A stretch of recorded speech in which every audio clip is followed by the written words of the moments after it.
Кыргыз элинин чыгаан уулдарынын бири ата журттун чыныгы патриоту, социалисттик доордогу колхоз курулушунун ак жүрөк коммунисти Ылай Тала жана Сай айылдарын түптөгөн жаратман инсан Мариш Баатуровдун 100 жылдыгы белгиленип, Ылай Тала айыл өкмөтүнүн алдына чыгаан инсан Мариш Баатуровдун эстелиги тургузулуп, эстеликтин ачылуу аземи болуп өттү. Иш-чарага Кыргыз Республикасынын президентинин Ош облусундагы ыйгарым укуктуу өкүлү Жантаев Элчибек Нуржадиевич, Ош облусунун ардагерлер кеңешинин төрагасы Азим Карашаевич жана Жээнбеков Асылбек Шарипович, Кыргыз Республикасынын эл акыны Маркабай Аматов, Ылай Тала айыл өкмөтүнүн башчысы Жолдошев Нурбек, Каракулжа айыл өкмөтүнүн башчысы Баатуров Канибек Маришович жана Каракулжа райондук мамлекеттик администрациясынын башчысынын орун басарлары катышты.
Ömrünün 44 yılın Kırgız eline ak kızmat kılgan adamdı kim kadırlap, kim siylabait.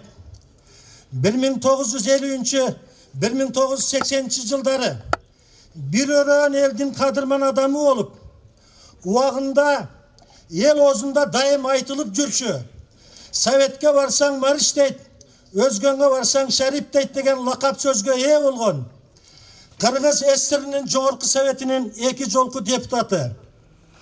Lenin Emgek Kızıl Tuu Ardak belgisi ordenlerinin iyesi. Бүткүл Союздук эл чарба жетишкендиктердин көргөзмөсүнүн коло медалынын жеңүүчүсү болгон. Өзүнүн кажыбас эмгек, уюштуруучулук жөндөмү, адамдарга жасаган сергек мамилеси, акыл ой паразатынын тереңдиги, маданиятынын бийиктиги менен ömrünün akırına çeyin eline ak kızmat kılgan Kırgız elinin çıgan uğuldarının biri. Atajurt'un çınıgı patriotu, sosyalistik doğruduğu kolxoz kuruluşunun ak жүрөк kommunisti, Ылай Тала жана Сай айылдарын түптөгөн жаратман инсан Мариш Баатуровдун 100 жылдыгына жана эстелигинин ачылышына арналган маарекелик салтанатка биз сиздер менен чогулуп отурабыз. Урматтуу бүгүnkү жыйындын катышуучулары, ушундай кадырман адамдын өмүр таржымалына азын-аулак токтоло кетсек, Чыгаан инсан Мариш Батыров 1922 жылы 20 октябрда Каракылжа районундагы Бөксө айылында туулган. Азыркы Бишкек мурунку Фрунзе шаарындагы юридикалык окуу жайын, андан кийин Ош мамлекеттик педагогикалык институтунун тарых факультетин бүтүргөн. Өзүнүн эмгек жолун 1937 жылы Кызыл Жол орто мектебинде muğalim bolup иштөө менен баштаган. 1943-1951 жылдары райондук элге билим берүү бөлүмүндө инспектор, Совет, Төлөкөн райондорунда прокуратурада тергөөчү болуп эмгектенип, 1951-1956 жылдары мектептин директору, ал эми 1956 жылдан өмүрүнүн акырына чейин же болбосо дээрлик 25 жыл Карл Маркс атындагы колхоздо башкарманын төрөгасы болуп ак кызмат өтөгөн. Колхозду жоктон бар кылган жаратмандык менен жетектеп, колхоздун аймагындагы кокту колоттордо чачкын жайгашкан айылдарды чогултуп, 2 чоң типтүү кыстак салдырып, жолдору асфальтталды, суу түтүктөрү районда биринчилерден болуп курулду. 2 түптүү 2 кабаттуу мектептер, 2 бала бакча, фельдшерлик акушерлик пункттар, турмуш тиричилик имараты, клубтар курулду. Натыйжада ылайтала сай айылдары өсүп чыгып, айылдардын келечек пландары ишке ашырылып, соода тармактары, мончолор иштеп, айыл телефондоштурулуп, ар бир үйдө радио сүйлөп, алыскы участокторго чейин электр жарыгы жеткирилип, жайлоолорго чейин жолдор салынып, алар ушул күнгө чейин элдин кызматын кылууда. Ушундай алп эмгектин натыйжасында Ылайтала айылы ВДНХ'нын алтын коло медалына татып, Мариш Батыровдун макаласы Москвадан басылып чыккан айылдык курулуш жыйнагына жарыяланып, тажрыйбасы башкаларга сунуш кылынган. Ошондой эле 1977 жылы Москвадан чыкчу түстүү Огонек журналына Кыргызстан Коммунисттик партиясынын борбордук комитетинин биринчи катчысы Турдакул Нусубалиевичтин сунушу менен атайын Красная дорога деген ат менен чоң макала жарыяланып, ал макаланы ошол мезгилде советтик армиянын катарында чет өлкөлөрдө кызмат кылышкан биздин жоокерлерге чейин окушуп, алар сыймыктануу менен аңыз кылышып, ушул күнгө чейин айтып жүрүшөт. Элдердин жашоо турмушун жакшыртуу максатында насостук станция курулуп, сугат аянттарды көбөйтүлгөн, каналдар салынып, түшүм жогорулаган, коомдук малдын саны өсүп, 1970 жылдары ири мүйүздүү малдын башы 3000ге, койдун башы 42.000ге, жылкы 1000 башка жеткен. Башкача айтканда чарба миллиондор колхозго айланып, республикалык ардак тактада узак жылдар илинип турган. Жана бүткүл союздук жана республикалык өтмө кызыл туулар сыйлык катары берилип турган. Ушундай ардактуу атанын ысмын төөлүккө калтыруу максатында өзү курган мектепке аты ыйгарылган. Жана эстелигин тургузуу жөнүндө депутаттардын Ылайтала айылдык кеңешинин чечими чыккан. Кадырлуу коноктор, көрүнүктүү жаратман инсан Мариш Батыровдун 100 жылдыгына жана анын эстелигин ачылышына арналган салтанаттуу маарекелик жыйынды ачык деп жарыялоого уруксат этиңиздер.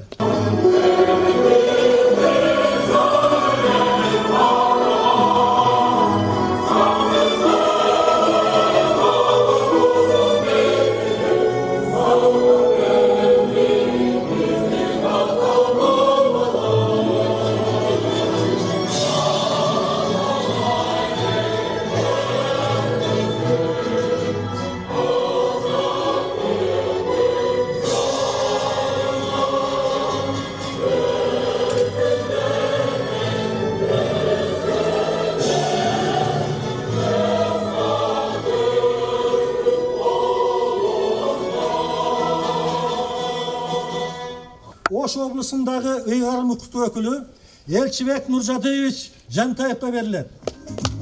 Арыбаңыздар. урматтуу салтанаттуу иш-чаранын катышчылары, урматтуу Ылай Тала айылынын тургундары, урматтуу Мариш Батыровдун балдары, кыздары, жакындары, саналаштары, замандаштары. Ömür bizden ötüp ketсе, el emgekten eskersin demekçi. Mınake özünün emgegi menen kеңири kalın elge tanılgan, ötөлгөлүү ömür жолу менен tanılgan. Ошол эле учурда мамлекеттик партиялык ишмер мынакей бүгүн ушу Мариш Батыровдун 100 жылдык мааракесин өткөзүүгө чогулуп отурабыз. Андыктан Кыргыз Республикасынын президентинин Ош облусундагы кармыктуу өкүлүнүн атынан, жеке өзүмдүн атыман маараке менен чын дилимден куттуктап кетүүгө уруксат этиңиздер. Урматтуу салтанаттуу иш-чаранын катышчылары, мен бүгүн Кыргыз Республикасынын президентинин куттуктоосун ала келдим. Андыктан куттуктоону сиздерге жеткирип коюуну уруксат этиңиздер.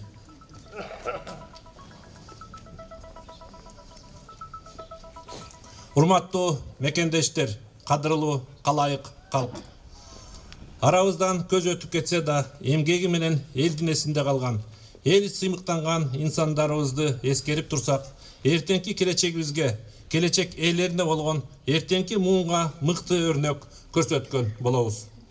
Мына бүгүн өлкөбүздүн өнүгүшүнө салым кошкон коллективдүү чарба курулушунун кажыбас кайраткери, эмгеги менен кыйлага таанымал инсан эскерип 100 жылдык мааракеси белгилеп отурабыз. Мен сиздерди Мариш Батыровдун 100 жылдык мааракеси менен чын дилимден куттуктайм. Ош облусунун ардагерлер кеңешинин төрагасы, эмгектин ардагери, Кыргыз Республикасынын айыл чарбасына эмгек сиңирген кызматкер Азим Карашевичке берилет.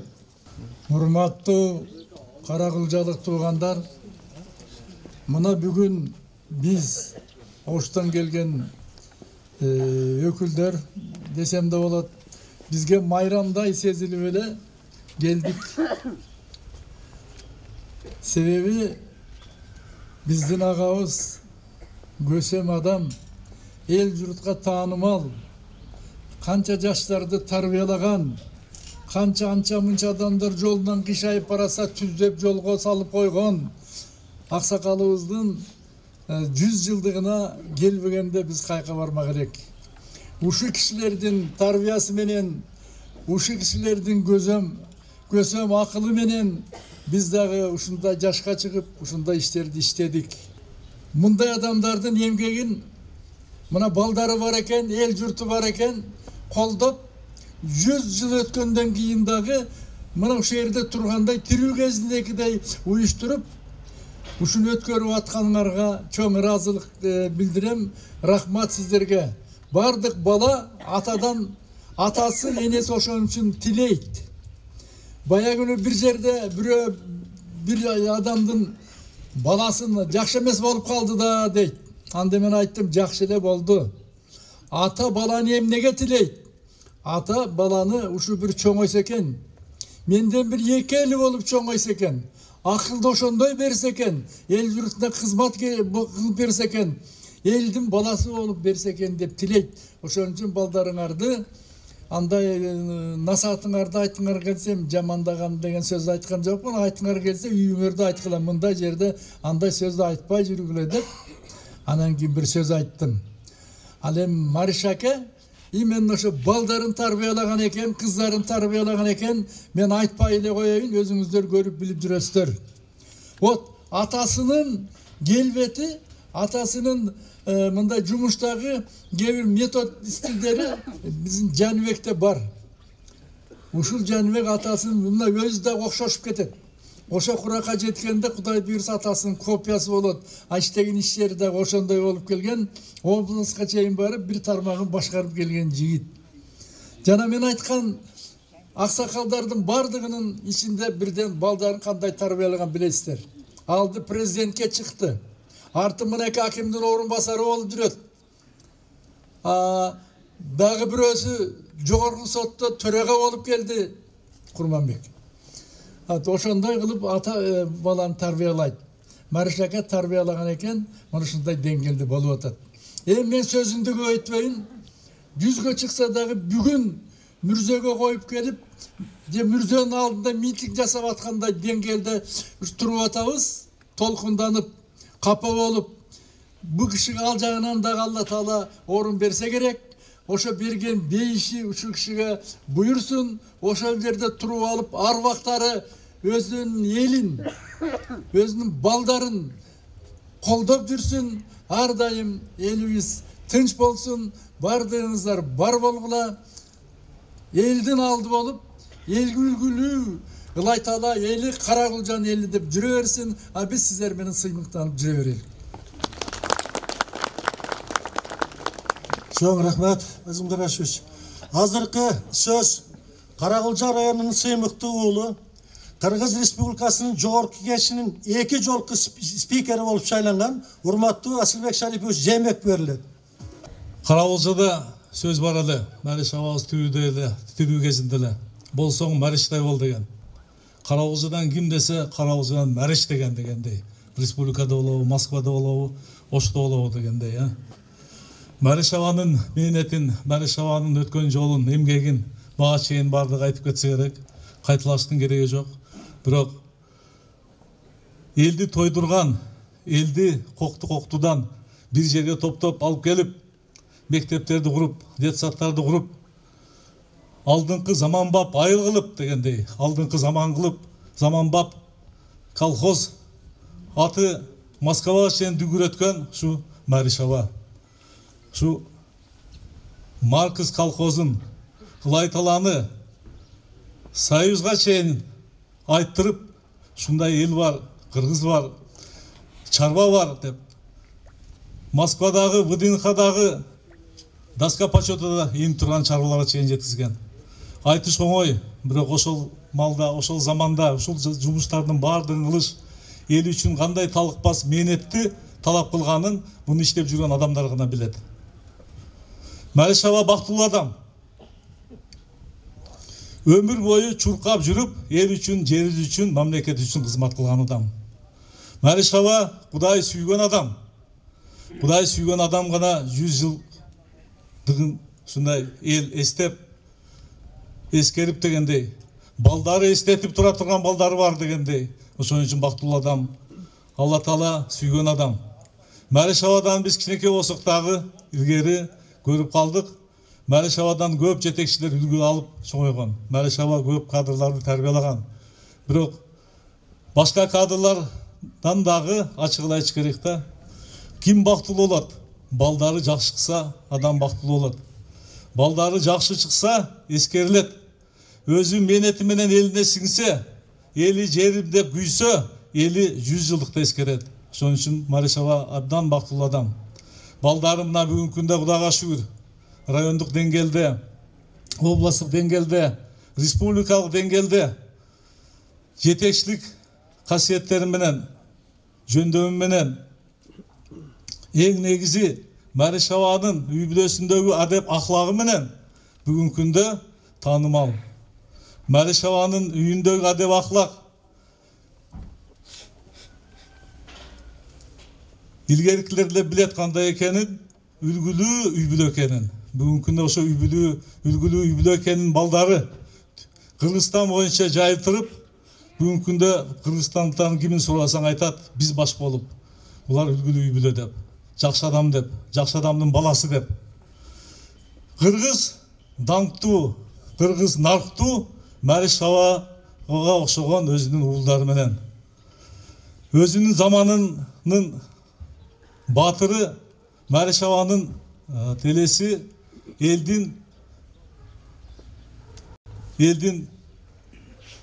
кылып аткан бүгүнкү күндө жумушунда, эскерип аткан жумуштарында эскерип турат дайыма деп мен толук менен ишенем, урматтуу туугандар. Эми көп сөз кылбай эле коеюн. Бүгүнкү күндө эми Mariş аваны баарыбыз тааныбыз, Кудайга шүгүр дегендей. Mariş ава ким экенин баарыбыз билебиз. Mariş аванын жаткан жери жайлуу болсун, топурагы торко болсун. Mariş аванын урпактары акырет күнгө чейин улансын. Mariş аванын нарктуулугу, даңктуулугу балдарында акырет күнгө чейин неберелеринде, чеберлеринде, урпактарында мындайча айтканда кыргыздын дегендей салтын тулап, кыргыздын нарктуулугун улап, даңктуулугун улап дайыма жашай берсин. Чоң рахмат. Чоң рахмет, Асылбек Шарипович. Азыркы сөз Кыргыз Республикасынын Жогорку Кеңешинин депутаты Сүйүнбек Абдулдаевич Өмүрзаков көрүлөт. Саламатсыздар, урматтуу туугандар, урматтуу бүгүн Мариш Батыр атабыздын мааракесине келген коноктор. Мына бүгүн абдан жакшы сөздөр айтылып жатат. Аккан арыктан суу агат деген сөз бар жакшы кыргыздачы. Мына Мариш атабыздын уул кыздары бар экен, мына бүгүн 100 жылдык мааракесин өткөрүп, алыстан жакына жакындарын, айылдаштарын, туугандарын чакырып эскерип жатат. Жакшы инсанды көзөтсө дагы аткарган иши түбөлүк деген сөз бар. Мына Мариш атабыз аз, кыска, бирок нуска жазса дагы өзүнүн өмүрүн өрнөк кылып жаштарга калтырып кетти. Мына биз сүйлөп жатабыз кылган иши боюнчачы. Эмгек издери боюнча бардыгы жогоруда айтып кетти. Биздин мына Прим Ашырбекович агабыз айтып кетти. Жогоруда мына биздин урматтуу президентибиз да өзүнүн куттуктоосун белгилеп кетиптир. Мына агаларыбыз айтып атат, аталарыбыз айтып атат. Бул чоң тасма тартсак дагы бир канча саат кайтсак да ал тарых, ал эч качан токтолбойт. Мен бир гана нерсеге токтолуп кетишим керек. Мына 2 жол Кыргыз ССРнин мына Жогорку Советинин депутаты болуптур. Жана кийин бир канча жол областтык, райондук кеңештин депутаттары болду. Ошондо мына социалдык, экономикалык мына Лайта айылынын, Сай айылынын бардык ушул мына мекемелерди, бала бакчаларды, мончолор, клубтарды куруп, асфальттарды, жолдорду салып туруп, мына биздин элдердин акыл сезим бир канча көтөргөндө. Эми Мариш атабыз бир эле бул колхоздун бул башкармасы эмес, агартуу тармагында коомдук ишмер болгон. Коомдук ишмер болгон, мен жогоруда белгилеп кеттим, ушу Кыргыз ССРнин депутаты болгондо өзүнүн ушул мамлекет деңгээлде өзүнүн ушул сураныштарын ал жакка жеткирип, мына бүгүн кандай сонун мына бүгүнкү ошол жолдор дагы эле бүгүн биз жүрөбүз. Мына жогоруда айтып кетти, алыскы аймактарга электр жарыгын тарттырган депчи, жайлоорго жол салдырган депчи, суу түтүктөрүн салган депчи, мына чоң каналдарды каздырган, ушунун бардыгын ошо биздин Мариш атабыз убагында жасап кеткен экен. Эми анын аркасында мына жакшы уул кыздар бүгүн иштеп атат. Мен ойлойм, буларды улантат. Мына рахмат, элдер келип өзүнүн жакшы сөздөрүн айтып атышат. Мына дагы бир нерсе белгилеп кетким келип атат, жана жогоруда айтып кетпеди Прим агабызчы. Москвада өзүнүн макаласы айылдык курулуш деген жыйнактарга ошол жарлыгы чыгып дейт, ошол макаласын дейт. Бир эле биздин Кыргызстан эмес, борбордук мына Азия өлкөлөрүндө таркатылып туруп, ушунун тажрыйбасын алып, үйрөнүп силер иш алып барыла деген. Бул сыймык да. Мына жогоруда Асылбек агай айтып кетти, кандай жакшы иштеринчи. Мына Азим Карашев Айыштабыз айтып кетти. Эми мен айтсам дагы эле уланып берет, бирок мен жаш кез эле, мен 6 класста окуйт элем, ошо биз каза болгондо, үзүлгөндө биз укканбыз, катуу кыйкырык чыгып, ушу биздин аталарыбыз, апаларыбыз, коңуштар бардыгы ыйлашкан да. Ушуна жакшы адам ушу эрте кетти деп.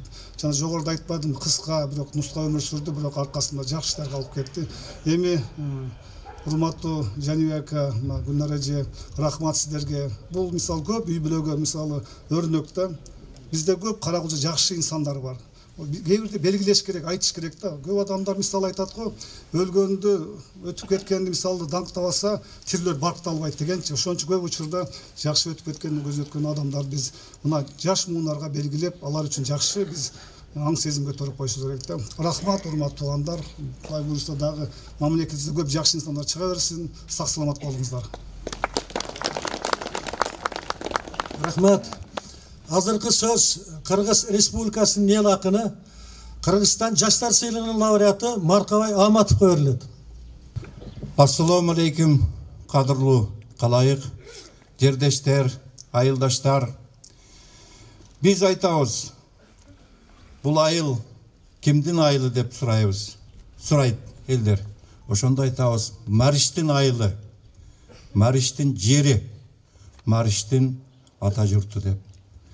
Эми ошол сөз баягы биздин урпактардын көңүлүнө орноп, сезимине орноп калат деген терең ишенимдемин.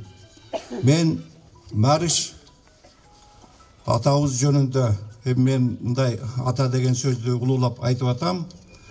Жалпы урпактар ошентип айтып калат деген үмүттөмүн. Бул киши жөнүндө Байсалдуу өмүр деген китеп жаздым. Ал китеп ушул жаштардын мындай бир өрнөк ала турган китебине айланды десем мен жаңылбаган болом. Анткени ошол китеп жөнүндө азыркыга чейин айтып жүрүшөт. Кыргыз Республикасынын президентинин чыгармачылыкта жетишкен ийгиликтери үчүн деген адабый сыйлыгын интеллектуалдык менчик тармагындагы биринчи жана акыркы сыйлыгы дагы ушул 11-жылы мен ушул китеп үчүн алгамын. Эми Мариш Батыровдун эстелигинин ачылган күнүнө акын болгондон кийин бир ыр арнап окуп койбосом мен үчүн кетирилгис кемчилик болот деп эсептейм. Мариш Батыровдун эстелиги ачылгандагы ыр. Ой сезимин козгоп турган далайдын өтмүшкө мен сыймык менен караймын. Бизге калган тартуу белек деп санайм. Гүлдөп турган ылайтала саяйлын, гүлдөп турган ылайтала саяйлын. Айланасын тоо курчаган чеп сыңар, айылдарым урпак айтып кеп кылар. Мариш ата пайдуалын негиздеп, бизге мурас калтырыптыр деп турар. Ата журтум, таянычым, кутман жер, алам бүгүн даңазасын уккан жер, аскаларын аккар басып заңкайып, аспан эси кыран куштар учкан жер. Сыйынабыз, урматтайбыз, сүйөбүз, сенсиң биздин арка жөлөр тирөөбүз. Ата журт деп эмгектенип ар жерде, алыстарда, чет элдерде жүрөбүз. Эмгек калган эйлеп албас аны эч ким. Орду турат түбөлүккө Бариштин эртеңкиге жол көрсөтөт урпакка. Эстелиги Баатыр уулу Мариштин, эстелиги Баатыр уулу Мариштин. Азыркы сөз Ылайтала айыл өкмөтүнүн башчысы Жолдошев Нурбек Жапашевичке берилет. Бүгүнкү салтанаттуу жыйындын катышуучулары, өз доорунун чыгаан инсаны, коомдук ишмер Мариш Батырович Аваздын 100 жылдык эскерүү күнүнө карата эстелигин ачуу аземине кош келиңиздер. Мариш Батырович Аваз өмүр таржымалын биз айтпасак да баарыңыздар билесиздер. Учурунда ар кандай иштердин жогорку деңгээлде аткарып билгендигин, таасири бүгүнкү муунга чейин жемишин берип келүүдө. Ойчулдук, акылдуулук менен кылган эмгегинин үзүрү айылдарыбыздын өсүп өнүгүүсүнө зор салым кошкон. Мариш Батырович Аваз маданият тармагында, билим берүү тармагында элге кызмат көрсөтүү тараптары келечектин тамыры экендигине ишеним менен мамиле кылып, көз жазымында калтырбагандыгы бизди кубандырат. Мариш Аваз түптөгөн Карл Маркс колхозу бүгүнкү күндө Ылайтала айыл өкмөтү болуп кайра түзүлүп, канчалаган муундар билим алып, ар түрдүү кесиптин ээлери болуп келүүдө. Өз убагында Исхак Разаковдун 30 миңчилердин кыймылына кирип, элелештирүү реформасын биздин өрөөндө ийгиликтүү өткөргөн. Элине кылган ак кызматы муундан муунга өтүп, эл оозунан түшпөй уламышка айланууда. Жаңы түптөлгөн айылдын бүгүнкү күндөгүдөй деңгээлине жетишине зор эмгегин жумшаган Мариш Аваз сыяктуу улуу муундун урпактары болгонубузга сыймыктануу менен таазим этип келебиз. Элибиздин улуу инсаны кылган эмгеги келечек муундарга баа жеткис байлык, чоң таалим тарбия жана үлгү катары сакталып калаарына шек жок. Ошондуктан Мариш Аваздын айкелин орнотуу үчүн демилге көтөрүлүп, биздин Ылайтала айылдык кеңешинин 6-чакырылыштагы депутаттары чечим чыгарган эле, сиздерге ушу чечимди окуп берип койгонго уруксат этесиздер. Ылайтала айылдык кеңешинин 6-чакырылышындагы кезектеги 9-сессиясынын жыйынынын токтому Ылайтала айылы 25 декабрь 2020 жыл. Кыргыз Республикасынын жергиликтүү өз алдынча башкаруу жөнүндө мыйзамынын 31-беренесинин жана жер жөнүндө кодексинин 4-беренесин жетекчиликке алып, Ылайтала айылдык кеңешинин жерге жайгаштыруу жана агрардык туруктук комиссиясынын сунушунун негизинде Ылайтала айылдык кеңеши токтом кылат. Лайтала айылындағы Лайтала маданият үйінің алдында белгілі ишмер Мәрш Батыровтың естелігін орнатуға жер тилкесі бөлініп берілсін жана естелігі орнатылсын. Жер тилкесінің орнын анықтап, тиешелүү документтерин даярдап берүү жагы Лайтала айыл өкмөтүнүн жер адиси Исаевка милдеттендирилсин.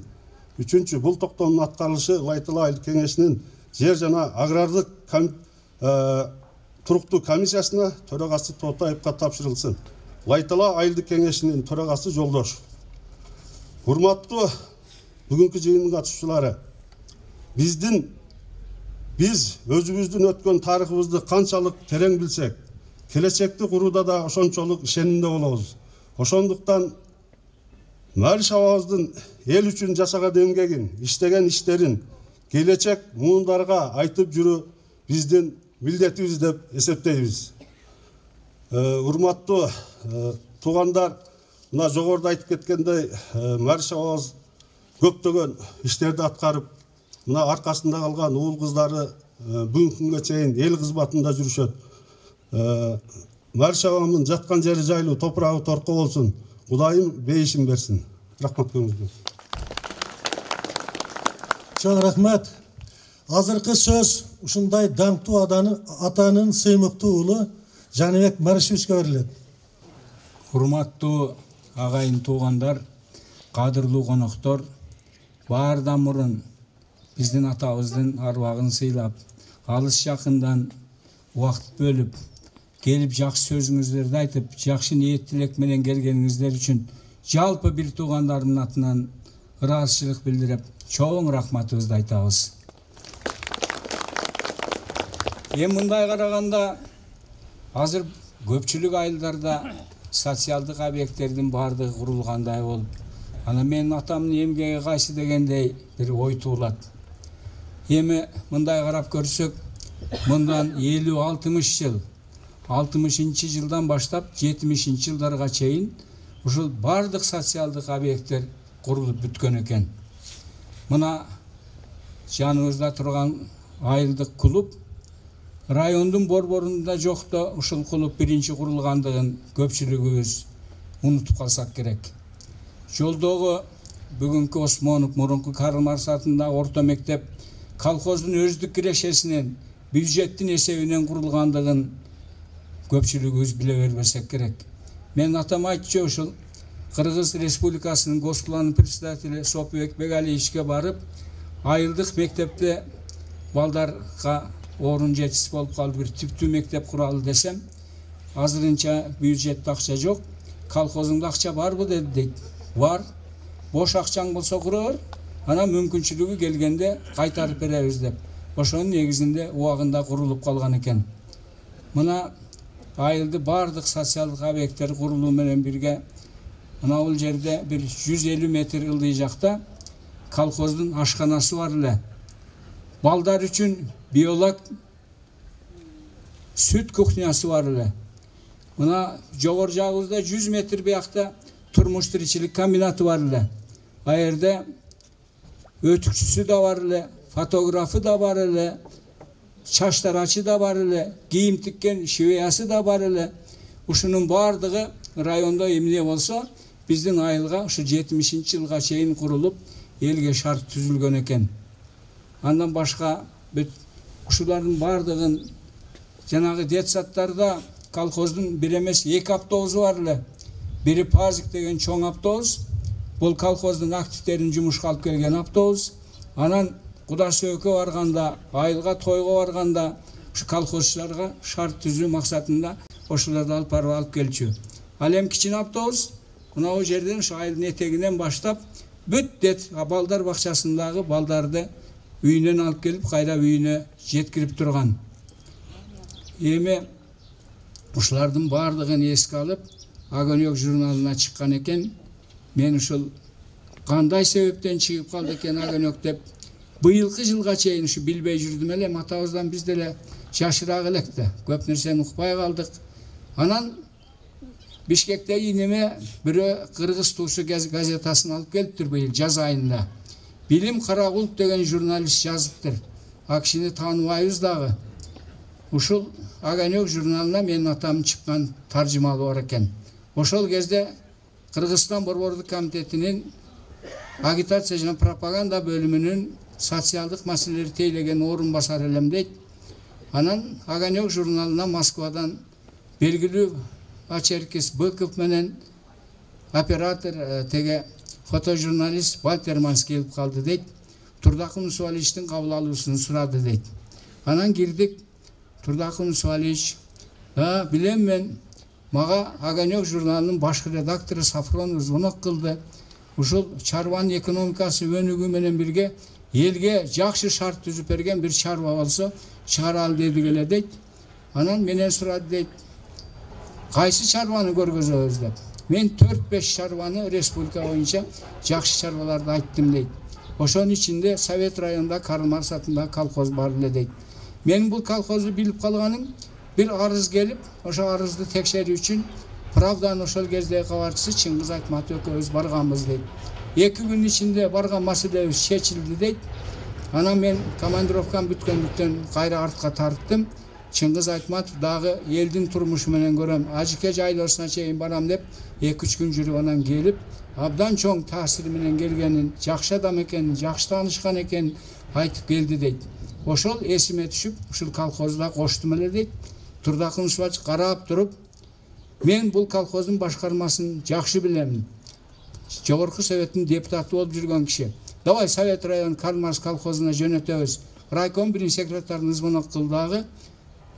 Только өзүң коштоп барып келесиң. Огонек СККПСтин борбордук органы. Буга тандалгандардан чыгат деп мени кошуп берди дейт. Райком биринчи секретары Базарбаевга звонок кылып, анан келип, ошону менен 1,5 миллион тиражы бар Огонек журналына ички тышы мукабасынан бери ичинде 4 бетли толо ушул колхозду Красная дорога деген ат менен чыгарганбыз деп эскериптир. Эми бул бир жагы дагы чарбачылык жагын айтып коеюн. Бизде Ажыке деген чоң жайлоо бар, республикага таанымал. Колхоздо саан үй болгондуктан ошо Ажыкенин ичинде 9 булак деген бир өзүнчө бир тулаң чөбү бар, аянт бар. 4 тарабын тоо курчаган. Ушуну ким башкарма болуп келсе эле кыйналып, август айында чөп төгөнүп калат. Уйларды каяктан откоробуз, каяктан сүт алабыз деп ойлонуп эле кооруй албай эле жатчу элек. Анан мен таң калчу элем. Атам убагында ушул 9 булактан кантип биз бая чөп таба албай жүргөн жерден 100 тоннадан ашык чөп жыйнап жүрдүк экен деп. Мына жерде көп атам менен бирге иштегендер келди, механизаторлор турат. Ушулар билсе керек. Ошол жерде атка силке уюштуруп, пресс алып барып, чөптү пресстеп, анан ошончо алыстыкта мына Ирисудан барган чөп чабаткан, чөп жыйнаган машиналарды алып барып, уй сарайларга 100 тоннадан ашык чөптү алып келген. Анан кошумча күч алып барбай эле ушу малчы, чабан, жылкычы, уйчу бардык ошолор ушу чөптү жүктөп берчү эле. Анан мен айтчу элем, ата бул жакынкы айылдарда деле мына чөп орундуу жерлерде көп чөптөр орулбай калды го. Сиз эмне алыстан таштып атасыз деп. Ошондо атам айткан, жок балам. Биринчи элге шарт түзүшүбүз керек. Мен алыстан алып барып атканым жакынкы чөп орулбай алган жерлер. Бул ар бир канча кожолук болсо колхозда, ошо кишилердин менчиги. Канчалык колхоздун чөбүн эрте бүтүрсө, ошо менчик чөбүн оруп, ага эч ким бирөөнө да тийишпейт деп азыркы баягы үлүшкө бөлгөндөй жер экен. Ошо бүгүн да ошол маселе сакталып турат. Баарына малына жараша ошол жерлерден чөп орундуу жерлерден оруп, ушундай тиргиликтерин өткөрүп атышат. Анан эми эстелик боюнча рахмат, мээрде көп жыл өтүп кетти. 43 жыл болуптур бүгүн. Бирок кээ бир жаш балдар билбейт экен, кээ бири ушул Мариш Батыров деген ким десе сайлык болот экен деп укканы бар экен. Анан атама ыр жазчу эле, акын жазуучулар менен бирге болчу эле. Анан эң негизгиси атамын ушул чыгармасы колхоз болгон. Өмүрүнүн акырына чейин колхоздун жакшырышына, элдин жыргалчылыгына ошол жан үрөп иштеген деп айтсак болот.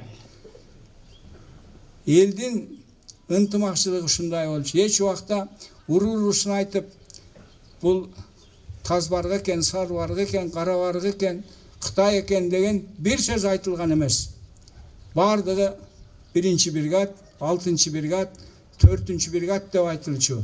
Жамандык жакшылыкта баарыбыз тиги бригад келе экен, ошондон кийин баштайлы мааракени деп ушундай сөздөр айтылып турган. Эми мен көп сөздү созбойын, баарыңыздар айтып өттүңүздөр. Рахмат сөзүңүздөргө. Анан эми атамын бир куплет менен аяктап коеюн. Дем берсе жаратканым Кудай Таалам, айтармын келечекке дуай салам. Гүлдөгөн айыл болор кезин келет, бош жаткан мына бул сай ылайталам. Рахмат. Чоң рахмат. Урматтуу туугандар, жакшы адамдын өз болсо да сөзү менен иш өлбөйт деген ушул. Азыр ушул Мариш абабыздын жаркын элесине арнап Куран окуу менен биз бүгүнкү мааракелик иш-чарабыздын 1-чи бөлүгүн аяктайбыз. Ошон үчүн азыркы сөз Молдокеде сизде.